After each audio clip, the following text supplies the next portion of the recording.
কিন্তু মা বোনের নামাজ পড়ে না, রোজা ধরলে ছাড়ে না, না খেয়ে থাকার বেলায় মহিলারা কিন্তু শক্ত। স্বামীর সাথে ঝগড়া করে 7 দিন খায় না, যাক প্রায় 7 কেজি চাল বেঁচে গেল। কথা বল না, এরকম মহিলাও আছে না? না, স্বামীর সাথে রাগ করে খাবার খায় না, এরকম মহিলা আছে না? জোরে বলেন আছে না? না, এরকম অনেক মহিলা আছে। কিন্তু মনে রাখবেন, স্ত্রীর অভিমান ভাঙানো সুন্নত। সুবহানাল্লাহ বলবেন না?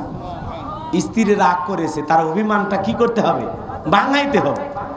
ও রাগ করে খায় না, তখন বলবেন, রুবেলের মা, আজকে যদি তুমি আমার সাথে একবেলা খাবার খাও, আমি নিয়ত করেছি এই যাবো আর আসবো একটা 3 পিস নিয়ে। কথা কন না কে? অথবা শাড়ি নিয়ে, আপনার বোঝা পড়ে আর কি, সেই পোশাক নিয়ে আপনি আসবেন। বলেন তো স্ত্রী খুশি হবে না?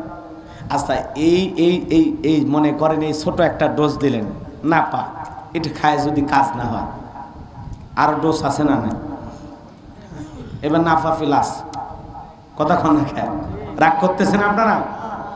কষ্ট হচ্ছে আপনাদের? এইবার স্ত্রীকে বলবেন, তুমি যদি একবার আমার সাথে অভিমান ভেঙে একবার খাবার খাও, আমার হাতের স্ত্রীর মুখে খাবারের লোকমা তুলে দেওয়াও সব। বলেন সুবহানাল্লাহ। স্ত্রীর মুখে খাবার তুলে খাওয়াইলে আমল নামায় কি লেখা হয়? সব লেখা হয়। বলেন সুবহানাল্লাহ।